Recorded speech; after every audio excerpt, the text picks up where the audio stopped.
காதல் கேட்டுக்கொண்டு வருமா?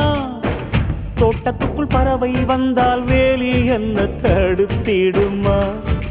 காதல் காட்டு செடி போலே கட்டளைகள் போடும் போதும் பூக்கள் பூக்க மறுத்திடுமா? புலி வாழும் குகையுள்ளே கிளி வாழும் வீரத்தை மனதோடு தந்திடுமே காதல்தான். இது போகும் வழியோ வெற்று பாதை, திரும்பும் வழியோ வெற்றி பாதை, திரும்பிய இதயத்தை அடைந்திடும் பயணம் இது. கடல் தாண்டும் பறவைக்கெல்லாம் வழியில் மரங்கள் கிடையாது, ஆனாலும் கண்டம் தாண்டும் சிறகுகள் வலிக்காது. மலையேறும் எறும்பின் கால்கள் வெயிலை மிதித்து